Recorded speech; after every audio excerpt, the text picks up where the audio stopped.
Good evening, নমস্কার, আসসালামু আলাইকুম। যেমনটা কালকে আপনারা সবাই দেখেছেন যে মেনশন করানো হয়েছে, আমাদের লাস্ট 15 তারিখেই বলা হয়েছিল কোর্ট থেকে যে আগামীকাল ইন দ্য সেন্স 16 তারিখ, আদারওয়াইজ মানডে, এই দুদিনের মধ্যে আপনারা এইজির সাথে কমিউনিকেট করে কোর্ট থেকে একটা ডেট নিন হিয়ারিংয়ের জন্য। তো বেসিক্যালি সেদিনকে লাস্ট টাইম যেমন আমাদের লয়ারদের দায়িত্ব দেওয়া হয়েছিল, 15 তারিখ দায়িত্ব দেওয়া হয়েছিল কমিশনের লয়ার অ্যাডভোকেট সুতানু পাত্রবাবুকে। তো সুতানু বাবু এজি সাহেবের সাথে কথা বলে নিয়ে কালকে আবার মেনশন করিয়েছিলেন। তো মেনশন করার সময় হিয়ারিংটা আশা করি আপনারা সবাই দেখেছেন, কিন্তু প্রবলেমটা কি হয়, বাড়িতে বসে অনেক সময় ভিডিওটা পুরোটা দেখা যায় না, বোঝাও যায় না অনেক কথা। যারা কোর্টের মধ্যে থাকে তাদের অনেকটা অ্যাডভান্টেজ থাকে অনেক কিছু বোঝার। তো কালকে আমি মেনশন করানোর পরে ট্রেন ধরে বাড়ি চলে এসেছিলাম বলে আর আপনাদের সাথে এই কথাগুলো শেয়ার করা হয়নি, বলে এখন একটুখানি বলে নিই যে তপব্রত বাবু বারবার করে জোর দিচ্ছিলেন যে কেসটাকে ডিসপোজ করার জন্য, যে অনেক দিন হয়ে গেছে, এবার কেসটা ডিসপোজ করা হোক। তো উনি বলেছেন সব পক্ষের উকিল যারা কেস করে রেখেছে, কন্টেম্প পিটিশনার রয়েছে, সবাইকে আগামী 30শে jan সবাইকে উপস্থিত থাকতে বলেছেন। তো 30 তারিখে আমরা সবাই উপস্থিত থাকব যারা কন্টেম্প পিটিশনার রয়েছে, বেসিক্যালি মঞ্চের কন্টেম্প্ট আর আমরা যারা রয়েছি এই দুজনের বলতে পারি, বাকি যারা রয়েছেন তারাও আশা করব তাদের লয়ারও প্রেজেন্ট থাকবেন, কেন যে সেদিন কিন্তু ডিসপোজ হওয়ার ম্যাক্সিমাম চান্সেস রয়েছে। জাজ নিজেই বারবার করে এই কথাটা বলছিলেন যে ডিসপোজ করতে হবে। তো উনি আবার সুতানু পাত্রকে জিজ্ঞেস করলেন যে আপনাদের কি কনভারসেশন কমপ্লিট হয়েছে, প্রবলেম সলভ হয়েছে, না আবার আপনারা নেক্সট দিন এসে আবার ডেট চাইবেন? তখন সুতানুবাবু বললেন যে না মাই লর্ড, আমাদের সব কথা অলমোস্ট কমপ্লিট হয়ে গেছে, আমাদের কনভারসেশন ডান, এবারে আর কোনো ডেট আশা করি চাওয়া হবে না। ইভেন আশা করিও উনি বলেননি, উনি ক্লিয়ারলি বলেছেন যে ডেট কোনো ফার্দার ডেট চাওয়া হবে না। সেদিন 30 তারিখই এজি সাহেব আসবেন, একটা ছোট্ট সাবমিশন দেবেন। এবার ছোট্ট সাবমিশনে ওনার কি থাকবে সেটা সেদিনকে আমরা জানতে পারবো, বা হয়তো আমরা যারা একটুখানি ইনভলভ রয়েছি এটার মধ্যে তারাও আমরা একটুখানি আন্দাজ করতে পারি। আমার যেটুকুনি ধারণা যে কিছু হয়তো চেঞ্জেস বা মডিফিকেশন, যেমনটা লাস্ট টাইম ওনারা চেয়েছিলেন আর জাজেসরা সেটা দিয়েও ছিলেন, তারপরেও ওনারা এই 1242 কমপ্লিট করেননি। কিন্তু এবারে একটা ছোট্ট সাবমিশন বা মডিফিকেশন বা যাই বলুন কিছু একটা চাইবে নিশ্চয়ই, সেটা কোর্ট দিয়ে দিলে আমাদের কাউন্সিলিংটা শুরু হবে। আর আশা করি কোর্ট এই ব্যাপারটা মিটিয়ে দেওয়ার জন্য একরকম উদ্গ্রীব রয়েছেন, যে অনেক দিন হয়েছে আমরা যতটা ডিপ্রেসড বলুন বা অধৈর্য বলুন, তারাও কিন্তু এই ব্যাপারটাতে বীতশ্রদ্ধ হয়ে উঠেছেন। তাই ওনারা চাইছেন যে এই খুব তাড়াতাড়ি এটাকে ডিসপোজ করার জন্য, ইভেন 30 তারিখই যাতে ডিসপোজ হয় এটার উপর বারবার করে ওনারা জোর দিয়েছেন।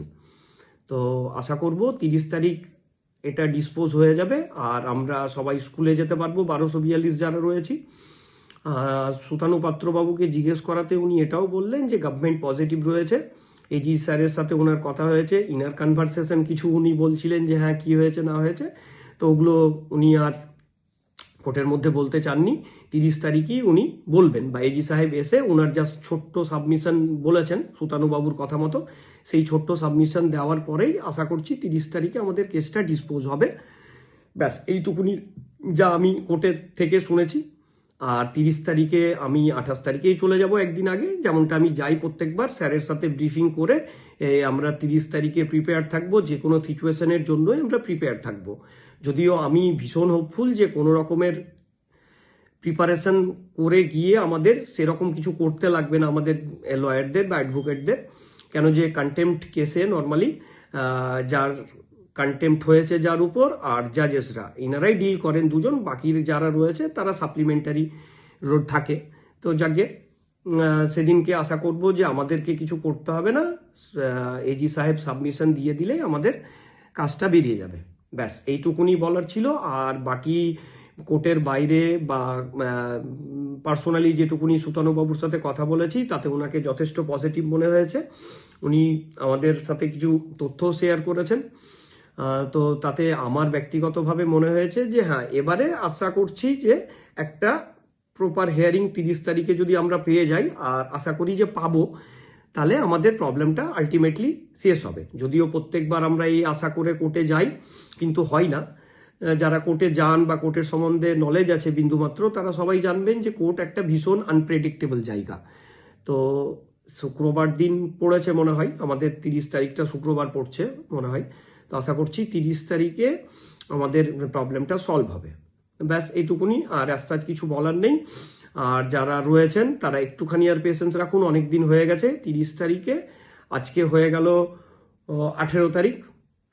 30 তারিখে দুপুর 2টো থেকে আমাদের ফিক্সড ম্যাটারে ফেলা হয়েছে, দুপুর 2টো থেকে আমাদেরটাই ধরা হবে। আর এজি সাহেব উপস্থিত থাকবেন। সেদিনকে এজি সাহেব নিজে থেকে 3টে ডেট প্রোভাইড করেছিলেন, 27 jan, 29th আর 30th। এই 3টে ডেট এজি সাহেব দিয়েছিলেন যে এই 3টে ডেটের মধ্যে যে কোনো একটা ডেটে কোর্ট চাইলে উনি কোর্টে উপস্থিত হয়ে সাবমিশনটা দেবেন। কিন্তু কোর্ট 30 তারিখের ডেটটা ফিক্সড করেছেন, সেই 30 তারিখে আমাদের হিয়ারিংটা হবে। আর 1242 যারা রয়েছে তাদেরকে আবারও সেই একটাই কথা বলবো, অনেক দিন হয়ে গেছে আমাদের, আপনাদের মতো আমিও ক্যান্ডিডেট, আমাকে এত বারবার করে যেতে হয়, আমারও খুব একটা এখন আর মানে কি বলবো, যে সত্যি ভীষণ বিরক্তিকর ব্যাপার হয়ে দাঁড়িয়েছে। কত তাড়াতাড়ি আমাদের এই যন্ত্রণা থেকে মুক্তি পাই সেই আশাই রয়েছি। তো আপনারাও একটু প্রে করুন যাতে আমাদের এই 30 তারিখে দীর্ঘসূত্রিতাটা কেটে গিয়ে আমাদের জবটা, যেটা আমরা 11 বছর ধরে অলমোস্ট ট্রাই করে যাচ্ছি, যেই জবটার জন্য অপেক্ষা করে যাচ্ছি, সেই কাঙ্ক্ষিত লক্ষ্যে আমরা উপনীত হয়ে যাব। তো আবারও বলবো, একটুখানি প্রে করুন, দোয়া করুন, ভগবান আল্লাহ ঈশ্বর যার কাছেই হোক, আপনারা একটুখানি প্রে করুন যাতে 1242 আমরা উতরে যেতে পারি। ব্যাস এইটুকুনি। আর বাকিটা যদি কোনো ফার্দার আপডেট পাই তাহলে আমি গ্রুপে আপডেট দিয়ে দেবো। আর বাকি 30 তারিখের অপেক্ষা। এই কটা দিন সুস্থ থাকুন, নিজের খেয়াল রাখুন, আর 30 তারিখের জন্য প্রে করুন। ব্যাস, দ্যাটস ইট। নমস্কার, ভালো থাকবেন।